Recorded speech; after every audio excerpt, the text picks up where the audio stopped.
Hello students, welcome to DC line RM series में आप लोगों का स्वागत है बच्चों।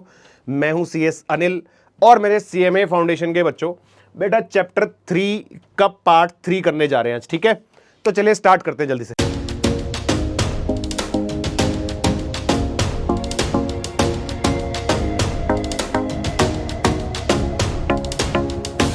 तो चलो बेटा स्टार्ट करते हैं नेक्स्ट टॉपिक से, जो कि है हमारा credit creation by commercial banks. बेटा credit creation by commercial banks के बारे में बात हो रही है। कमर्शियल बैंक्स कैसे क्रेडिट क्रिएट करते हैं इकोनॉमी में, कैसे उसको मैनेज करते हैं। तो यहां पर हम बात कर रहे हैं कि कमर्शियल बैंक्स के पास एक कंट्रोल है कहीं ना कहीं। एक तो आरबीआई के पास कंट्रोल है कि वो मनी का सप्लाई अपने अकॉर्डिंग मैनेज करता है इकोनॉमी में। कमर्शियल बैंक्स के पास कंट्रोल है कि वो क्रेडिट को कंट्रोल करते हैं, जिससे अल्टीमेटली मनी सप्लाई भी कंट्रोल होता है। राइट, तो कुछ पावर्स कमर्शियल बैंक्स के पास भी है कि वो इकोनॉमी में ज्यादा लोन देना है या कम देना है। कब उनको लगता है कि इकोनॉमी में लोगों के पास परचेसिंग पावर ज़्यादा होनी चाहिए, तो कुछ चीज़ें वो ऐसी करते हैं कि लोन ज़्यादा जाता है लोगों के पास, या फिर वो कम करना चाहें तो कम भी कर सकते हैं। राइट, तो देखते हैं एक बार। Process by which banks expand the money supply through loans. जब वो एक्सपैंड करना चाहते हैं मनी सप्लाई, यही हमने डिस्कस किया। जब वो मनी सप्लाई को बढ़ाना चाहते हैं, कैसे? By loans, not by printing money, क्योंकि कमर्शियल बैंक्स के पास तो वैसे भी पावर नहीं है मनी प्रिंट करने की, है ना। तो मनी प्रिंट करके नहीं, लेकिन लोन्स के थ्रू या क्रेडिट के थ्रू वो कैसे मनी सप्लाई को मैनेज करते हैं। तो कैसे क्रिएट होता है? Bank receives a cash deposit, keeps the fraction as cash reserves with the central bank, lends the remaining amount to the borrowers. Borrowers deposit the loan amount to the other banks and process repeats. इसका shortcut मैं आपको फिर से बताता हूँ, समझाता हूँ अच्छे से। देखो, पहली बात तो हम यहाँ पर एक एजम्पशन ले रहे हैं कि जो पैसा है वो सारा का सारा बैंकिंग सिस्टम में ही मूव कर रहा है। There is no cash transaction. First of all कि सबका सब पैसा जो है वो किसमें? बैंकिंग सिस्टम में ही है। तो इनिशियली अगर कुछ अमाउंट डिपॉजिट हुआ बैंक में, क्या हुआ बच्चों? डिपॉजिट। ठीक है, डिपॉजिट हुआ फॉर एग्जाम्पल टोटल मान लेते हैं 100 करोड़। ठीक, अब बैंक ने क्या डिसाइड किया हुआ है कि इसमें से वो 10% जो है वो रिजर्व रखेंगे। 10% क्या होगा? रिजर्व होगा। तो यानी बाकी का 90% जो है वो लोन की फॉर्म में इकोनॉमी में डिस्ट्रीब्यूट हो सकता है। बाकी का 90% मतलब 90 करोड़।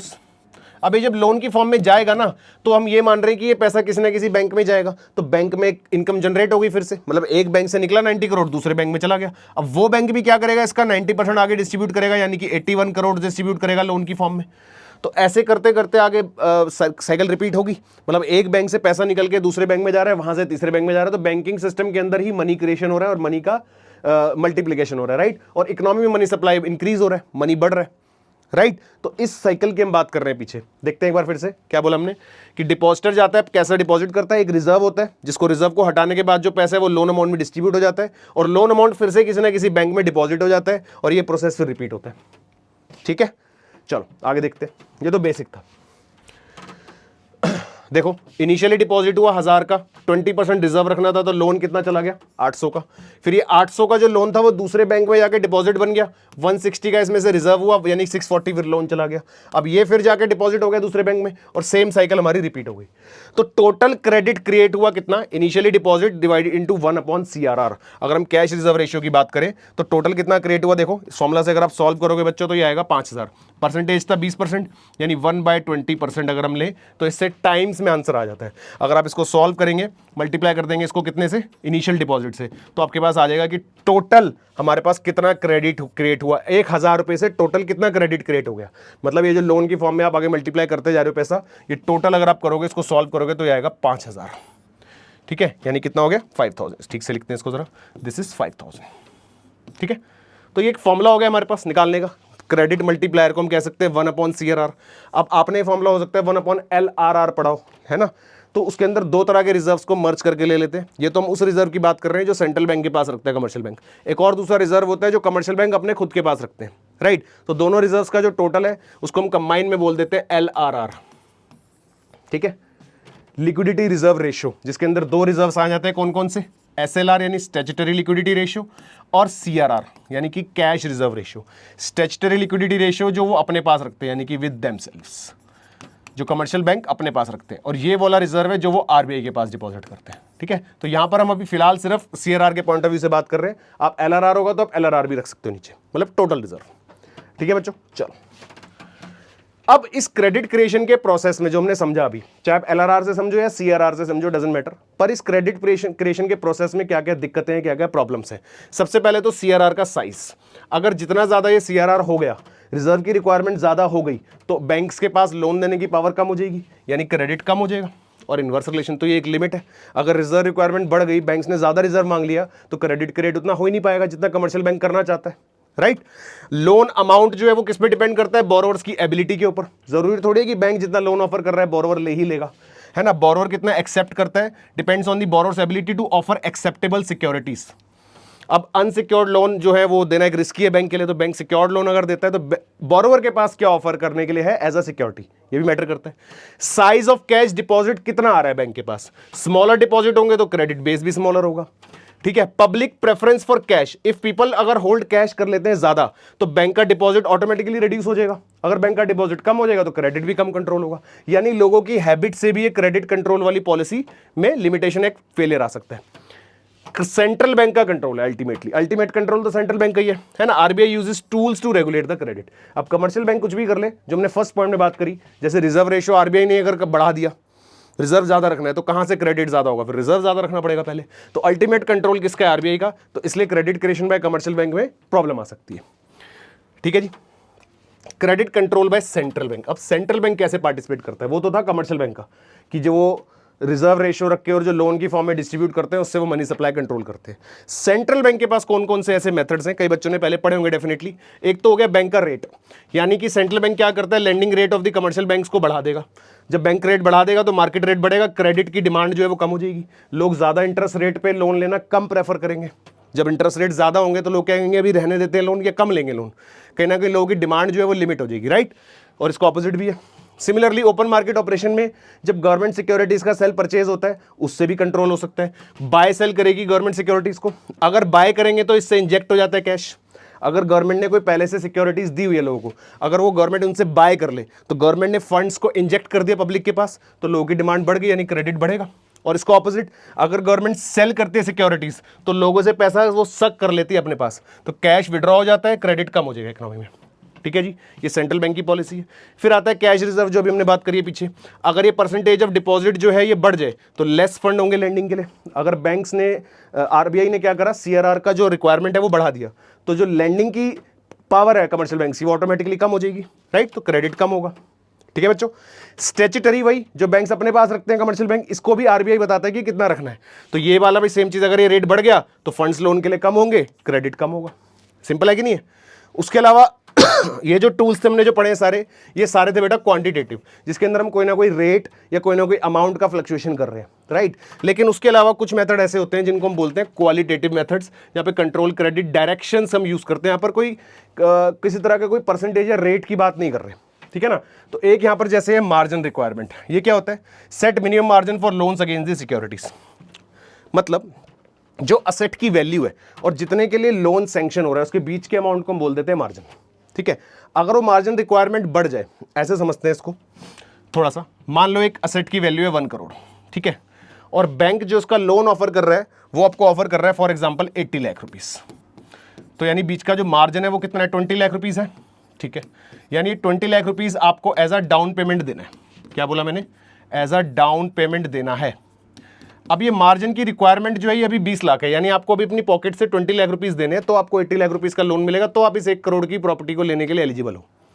लेकिन अगर ये मार्जिन की रिक्वायरमेंट बढ़ जाए, यानी ये बैंक कहे कि हम 1 करोड़ की प्रॉपर्टी में आपको लोन जो है वो 70 लाख का ही देंगे, तो इसका मतलब सीधा सीधा ये हो गया कि आपको जो डाउन पेमेंट करनी है वो अब 30 लाख की करनी है।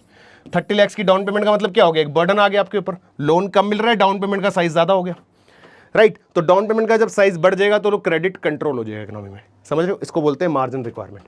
बात समझ आई बच्चों। दूसरा आता है क्रेडिट राशनिंग, यानी कि कुछ स्पेसिफिक पर्पसेज या स्पेसिफिक क्लास ऑफ लोगों को या स्पेसिफिक कैटेगरी ऑफ पर्संस को लोन देना। क्रेडिट राशनिंग कर देना मतलब कि एक कैटेगराइज कर देना कि भाई इनको या फिर किसी को हटाना है लिस्ट में से कि इन कैटेगरी को लोन नहीं देना, इनको देना है, तो एक क्रेडिट राशनिंग बनाना, यानी कि एक लिस्ट बनाना according to the priorities, this is called credit rationing. ये तो सीधा सीधा एक्सेस देने वाली बात है कि कैसे क्रेडिट कंट्रोल करना है, ठीक है ना। मॉरल सुएजन क्या है कि एक समझाना मॉरल सुएजन में कोई पॉलिसी या कोई रेट या कुछ भी चीज चेंज नहीं हो रही, सिर्फ आरबीआई एडवाइस कर रहा है, एक एडवाइजरी इशू कर देगा कि क्रेडिट पॉलिसीज है उसको फॉलो करा जाए, कि इकोनॉमी में इस समय क्रेडिट की ज्यादा जरूरत है या इकोनॉमी में क्रेडिट कम करना चाहिए, तो आरबीआई एक तरह की एडवाइजरी इशू कर देगा कमर्शियल बैंक्स को, which they follow obviously. Directives देना, ये भी डायरेक्शन देना, formal orders to restrict and expand the certain loans, कि भाई ये वाले लोन्स बढ़ा दो या कम कर दो, ये तो एक तरीके से एडवाइजरी हो गया, और ये हो गया प्रॉपर ऑर्डर पास कर देना, ठीक है। फिर हो गया selective credit control, control the credit to specific sectors. Specific sectors कह सकते हैं, देखो क्रेडिट राशनिंग में भी हमने कुछ ऐसा पढ़ा था, लेकिन वहां पर हम स्पेसिफिकली अमाउंट के हिसाब से ही बात कर रहे थे कि अगर 20 लाख का अमाउंट है तो इसमें से कितना कितना कहां पे अमाउंट की फॉर्म में लोन देना है, 20 लाख का अगर डिस्ट्रीब्यूशन करना है तो कितना कितना करना है। यहां पर हम बात कर रहे हैं पर्टिकुलर सेक्टर्स की, कि reduce the loans for speculation, कि अब स्पेकुलेशन पर्पस के लिए लोन नहीं देना, या किस किस पर्पस के लिए लोन नहीं देना, ये किस में आ जाएगा, सिलेक्टिव क्रेडिट कंट्रोल में, ठीक है बच्चों। चलो फिर आता है मनी मार्केट। मनी मार्केट जब हम पढ़ते हैं तो हम उन इंस्ट्रूमेंट्स की बात कर रहे हैं इकोनॉमी में जो शॉर्ट टर्म होते हैं। लॉन्ग टर्म होगा तो क्या होगा, तो होगा कैपिटल मार्केट, पर शॉर्ट टर्म यानी कि 1 ईयर से कम वाले जो इंस्ट्रूमेंट्स होते हैं, देखते हैं एक बारी। Money market is a key component of financial system where short term funds, बताया मैंने आपको, अप टू 1 ईयर, जहां पे सिर्फ 1 साल या उससे कम के इंस्ट्रूमेंट्स के बारे में बात होती है, आर बोरोड एंड लेंट, ठीक है जी। It helps to balance the short term liquidity needs and support the monetary policy implementation. Short term need जो होती है मार्केट में वो मेंटेन करके चली जाती है, और किस लिए होता है, मॉनेटरी पॉलिसी सही तरीके से इंप्लीमेंट हो सके, तो मनी मार्केट इस चीज को मैनेज करती है। तो मनी मार्केट में deals with short term funds जो कि 1 ईयर से कम वाले होते हैं, और कैपिटल मार्केट आ जाएगी तो लॉन्ग टर्म फंड्स के बारे में बात हो रही है, 1 ईयर से ज्यादा। क्रॉथर क्या है, मार्केट फॉर नियर मनी, क्रॉथर के हिसाब से। RBI is the centre for dealing in short term monetary assets, ये सारी बातें कुछ कुछ हमें पता है, ठीक है बच्चों। ऑब्जेक्टिव्स क्या है इसके, to balance the short term surplus and deficits. Money market का मेन ऑब्जेक्टिव क्या है कि शॉर्ट टर्म में जो भी सरप्लसेस और जो भी डेफिसिट हो रहे हैं उनको मैनेज करना। सरप्लस है तो उसको सही तरीके से लगाना, डेफिसिट है तो उसको किस तरीके से पूरा करना है ना। Provide the tools for RBI to influence the liquidity, एक लिक्विडिटी शॉर्ट टर्म में बनी रहे कि फंड्स की शॉर्टेज ना हो और एक लिक्विडिटी हमेशा मैनेज रहे इकोनॉमी के अंदर, ठीक है बच्चों। फिर आता है offer the short term funds to reasonable rates, at reasonable rates. Short term funds को प्रोवाइड करना एट रीजनेबल रेट, मतलब कि बहुत ज्यादा हाई कॉस्टली ना हो या कम भी ना हो, रीजनेबल रेट पे, ठीक है जी।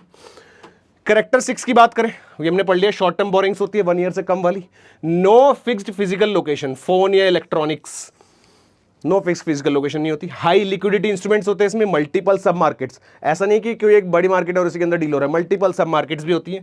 ब्रोकर्स और मे नॉट बी इन्वॉल्व, जैसे लॉन्ग टर्म मार्केट्स में जब आप शेयर्स वगैरह में ट्रीट करते हैं तो there is always some broker जिसके थ्रू आप डीलिंग करते हो, जिसके अंदर आप कमीशन भी देते हो उसको हर ट्रांजेक्शन का, राइट। लेकिन शॉर्ट टर्म मार्केट में या मनी मार्केट में देयर मे और may not be A broker, broker के बिना भी ट्रांजेक्शन होती है, ठीक है बच्चों। फंक्शंस मनी मार्केट के और क्या क्या काम है, link the lenders and borrowers of the short term funds, अब जिसको फंड्स देने और जिसको लेने उनको आपस में मिलाना, एक तो मेन तो यही काम हो गया। Meet the working capital needs of the industry, trade and agriculture. Working capital मतलब वही हो गया जो शॉर्टर ड्यूरेशन, जो एक पर्टिकुलर टाइम पीरियड के लिए फंड्स के फ्लो को मैनेज करा जा सके, उन नीड्स को पूरा करने के लिए, ठीक है जी। Provides the liquid assets, call money, treasury bills etcetera. Liquid assets मतलब जो इजीली कन्वर्टेबल इनटू कैश होते हैं, ये प्रोवाइड करना। Develop the bill market and acceptance market, एक बिल मार्केट और एक्सेप्टेंस मार्केट प्रोवाइड करना, जहां पर वो बिल बनते हैं अलग अलग तरह के, ट्रेजरी बिल्स और ये, और इनको एक्सेप्ट भी करा जा सके। Help the government raise the short term funds, जैसे treasury bills. Short term funds के बारे में मतलब मेन फोकस जो हमारा मनी मार्केट में वो किसके ऊपर है, शॉर्ट टर्म फंड्स के ऊपर और शॉर्ट टर्म लिक्विडिटी नीड्स के ऊपर। रेगुलेटेड बाय आरबीआई है, ऑब्वियसली फंड से रिलेटेड कुछ भी हो रहा है इकोनॉमी में तो इन्वेस्टर्स को प्रोटेक्ट करना जरूरी है, तो आरबीआई और सेबी दोनों इन्वॉल्व होते हैं, right. Makes monetary policy effective, monetary policy को सही तरीके से लगाया जाए और सही ट्रांसपेरेंट तरीके से उसका यूज हो, इकोनॉमी की ग्रोथ में काम आए, तो इसलिए मैनेज करना जरूरी है। Provides the investment opportunities for surplus funds, अगर सरप्लस फंड्स हो जाते हैं मनी मार्केट में तो उनके लिए इन्वेस्टमेंट अपॉर्चुनिटीज क्रिएट करना कि उनको आगे और मोबिलाइज और चैनलाइज करके और ग्रो करना। Helps maintain the currency stability, economy में करेंसी की स्टेबिलिटी बनी रहे, जिसको हम इनडायरेक्टली ये भी कह सकते हैं कि लिक्विडिटी मेंटेन रहे, ठीक है बच्चों। तो ये हो गए फंक्शंस। अच्छा, अब आते हैं ऑर्गेनाइज्ड वर्सेस और अनऑर्गेनाइज्ड सेक्टर्स। दो सेक्टर्स हम समझते हैं, एक होता है ऑर्गेनाइज, जहां पर एक प्रॉपर रेगुलेटेड बॉडी होती है, प्रॉपर रूल्स एंड रेगुलेशंस होते हैं, प्रॉपर ट्रांसपेरेंसी होती है और उसके अंडर सब कुछ मैनेज होता है, ये होता है ऑर्गेनाइज्ड। और अनऑर्गेनाइज्ड मतलब जहां पर ये सारी चीजें नहीं होती, कोई रेगुलेटेड बॉडी नहीं है, कोई मैनेजमेंट नहीं है, कोई ट्रांसपेरेंसी नहीं है। तो देखते हैं रेगुलेशंस में क्या है, systematically coordinated by RBI, organized हो गया। ये हो गया नॉट सिस्टमेटिकली कोऑर्डिनेटेड, यानी यहां पर आरबीआई रोल प्ले नहीं कर पाता, ठीक है। एग्जाम्पल्स में RBI, SEBI and SBI and associates, scheduled and non scheduled banks, exchange banks, cooperative banks, special banks में सारे नाम आपने पढ़े हुए हैं, एनबीएफसीज, ये सारी आ जाती हैं इसके एग्जाम्पल में। यहाँ पर आ गया इंडिजीनियस बैंक्स और जो लोकल मनी लेंडर्स है, जो लोकल मनी लेंडर्स है मतलब विच आर नॉट ऑर्गेनाइज और which are not authorized by the banks, तो वो सब आ जाते हैं अनऑर्गेनाइज सेक्टर में। ठीक है बच्चों, उसके बाद link with RBI, direct and strong link होता है इसका आरबीआई के साथ। यहाँ पर loose link via commercial bank, commercial banks के साथ होता है, वो भी कोई खास लिंक नहीं, लूज लिंक के फॉर्म में होता है। ठीक है, लेंडर्स में इसमें supplier of funds, unorganize indigenous sector और ऑर्गेनाइज मॉडर्न सेक्टर। इसमें बोरोवर्स होते हैं central and state governments, local bodies, traders, industrialist, farmers, exporters and importers और जनरल पब्लिक, ये ज्यादातर देखे जाते हैं जो डिमांड फॉर फंड्स करते हैं हमारे पास। ठीक है, सप्लाई ऑफ फंड्स में लेंडर्स ये और बोरोवर्स यानी कि जो डिमांड फॉर फंड्स करते हैं वो ये सब होते हैं। ठीक है जी, तो लेंडर्स में तो दोनों हो सकते हैं, अनऑर्गेनाइज्ड और ऑर्गेनाइज्ड दोनों प्रोवाइड तो कर ही रहे हैं फंड, जैसे भी कर रहे हैं। और ये सब लोग हैं जो जनरली हमारी कंट्री में बोरोवर्स माने जाते हैं, यानी जो जिनको फंड्स की रिक्वायरमेंट होती है। ठीक है बच्चों, क्लियर हुआ यहां तक? चलो, मनी मार्केट इंस्ट्रूमेंट एक बार देखते हैं फटाफट से, कौन कौन से देखे जाते हैं या कौन कौन से हमें पता होने चाहिए। Mainly call and notice money inter bank borrowing के लिए यूज होता है, no collateral for meeting CRR, cash reserve ratio, 1 day to 14 days तक का इसका टेन्योर होता है। ये ज्यादातर वो इंस्ट्रूमेंट्स हैं जो मनी मार्केट में ट्रेड होते हैं, जिनके बदले लोग शॉर्ट टर्म फंड्स का अरेंजमेंट या मैनेजमेंट करके चलते हैं शॉर्ट टर्म लिक्विडिटी के लिए। ठीक है ना, कमर्शियल बिल्स आते हैं, उसके बाद बिल ऑफ एक्सचेंज नेगोशिएबल और डिस्काउंटेबल होते हैं, यूजुअली 90 डेज का पीरियड होता है। ये एज इट इज आपको याद करना बेटा, ऑब्जेक्टिव एग्जाम के पर्पज से। ठीक है, ट्रेजरी बिल्स के लिए गवर्नमेंट प्रोमिसरी नोट्स या इशूड एंड डिस्काउंट, और इनकी अलग अलग वैलिडिटी है, 91 डेज वाले भी होते हैं, 182 वाले भी होते हैं, 364 डेज वाले भी होते हैं। ठीक है जी, कमर्शियल पेपर अगर हम बात करें, एक अनसिक्योर्ड कॉर्पोरेट प्रोमिसरी नोट, एक प्रोमिसरी नोट जो कि क्या है, अनसिक्योर्ड है, शॉर्ट टर्म है, कोई फिक्स टर्म नहीं है बट शॉर्ट टर्म है, शॉर्ट टर्म मतलब 1 ईयर से कम। सर्टिफिकेट ऑफ डिपॉजिट जो है वो bank issued deposit receipts, bank अपनी तरफ से डिपॉजिट रिसिप्ट इशू करता है, ये भी पीरियड में सिर्फ शॉर्ट टर्म है। Inter bank term money, bank to bank loan, no collateral, मतलब बैंक्स का आपस में जो ट्रांसफर हो रहा है शॉर्ट टर्म फंड्स की नीड्स को पूरा करने के लिए, 14 टू 19 डेज का ड्यूरेशन। फिर आता है collateral loan market, loans against government securities, और ये भी क्या होते हैं बच्चों, short term.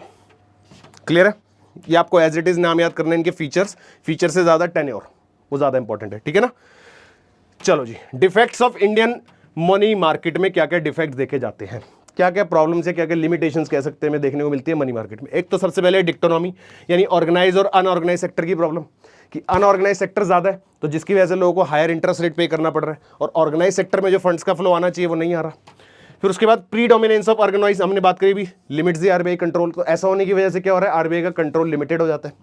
Wasteful competition between the sectors and with in, एक वेस्टफुल कंपटीशन है जिसका रिजल्ट कुछ भी नहीं है। वैसे जनरली कंपटीशन को हम एक अच्छा मानते हैं, क्योंकि कंपटीशन से जो रिजल्ट आता है वो कहीं ना कहीं एफिशिएंसी और क्वालिटी ज्यादा होती है उससे, लेकिन मनी मार्केट के अंदर जो कंपटीशन है वो वेस्टफुल माना गया है, कि बिटवीन सेक्टर्स और विद इन जो कंपटीशन है उससे कोई अच्छा रिजल्ट देखने को नहीं मिलता। फिर आता है fragmented market, no integrated national market, कोई ऐसा नहीं है कि कोई मिक्स फॉर्म में कोई नेशनल मार्केट हो। इनएडिक्वेट banking facilities specially in rural areas, अभी तक भी प्रॉपर रूरल एरियाज तक इस तरह की कोई फैसिलिटीज पहुंची नहीं है ना। Shortage of capital, insufficient funds for trade and industry, उतने हायर लेवल पर अभी तक फंड्स की अवेलेबिलिटी नहीं है, तो जिसकी वजह से हायर लेवल पर ट्रेड और इंडस्ट्री मतलब फंड्स जो है वो ट्रेडिंग और इंडस्ट्रियल पर्पस के लिए यूज हो सके। सीजनल शॉर्टेज भी देखने को मिलती है, मतलब credit tightness in certain season, कुछ पर्टिकुलर टाइम पीरियड्स ऐसे आते हैं जहां पर शॉर्टेज भी हो जाती है, क्रेडिट टाइट हो जाता है बहुत। Diverse interest rate, regional disparities, area wise differences या एरिया वाइज इंटरेस्ट रेट में डिफरेंसेस भी देखने को मिलते हैं। Under develop bill market, low usages of bills, मतलब जो जितने तरह के हम बिल्स यूज करते हैं इसमें उनका यूजेज या उनकी नॉलेज कम देखी गई है। ठीक है ना, उनको कम यूज करा गया। ठीक है जी, मेजर्स टू इंप्रूव, क्या क्या हम इसके अंदर इंप्रूवमेंट कर सकते हैं अपनी मनी मार्केट में। Bring the unorganize sector under RBI control, पहले तो अनऑर्गेनाइज सेक्टर को पकड़ो और उसको ऑर्गेनाइज बना दो, जब आरबीआई कंट्रोल में आ जाएगा तो ऑर्गेनाइज हो जाएगा। स्टैंडर्डाइज इंस्ट्रूमेंट्स यानी हुंडीज, इस तरह की कुछ स्टैंडर्डाइज इंस्ट्रूमेंट्स बनाने चाहिए। Expand the banking and discounting facilities, increase the clearing houses और ज्यादा होनी चाहिए, यानी और ज्यादा अथॉरिटीज होनी चाहिए जो सारी ट्रांसपेरेंसी को मैनेज करे। इंप्रूव दी फंड्स की मोबिलिटी, फंड्स का इधर से उधर मूव करना और अच्छे तरीके से होना चाहिए ताकि ट्रांसपेरेंसी बनी रहे। Reduce the interest rate variations, interest rates में फ्लक्चुएशंस ना हो, इंटरेस्ट रेट में फ्लक्चुएशन होती है तो इन्वेस्टर का ट्रस्ट लूज होता है ना, तो इंटरेस्ट रेट्स में ज्यादा वेरिएशन नहीं होनी चाहिए, एक स्टेबिलिटी बनी रहनी चाहिए इंटरेस्ट रेट्स के अंदर। ठीक है बच्चों, समझ आया अच्छे से? चलो जी, तो ये हुआ हमारा चैप्टर का खात्मा, ये वाला चैप्टर भी खत्म। थोड़ा सा टेक्निकल पार्ट है चैप्टर में, मैं मानता हूं, क्योंकि बहुत सारी चीजें ऐसी है बच्चों जो आपने अभी तक रियल लाइफ में एक्सपीरियंस नहीं करी है, राइट। लेकिन टाइम के साथ साथ वो चीजें भी आपके सामने आएंगी। अभी हम थ्योरेटिकल पर्पस से पढ़ रहे हैं, तो जो जो एग्जाम के लिए रेलेवेंट चीजें वो हमने डिस्कस करी है, ठीक है। आई होप अच्छे से समझ आया होगा। चलो मिलते हैं नेक्स्ट वीडियो में, तब तक के लिए keep learning and all the best.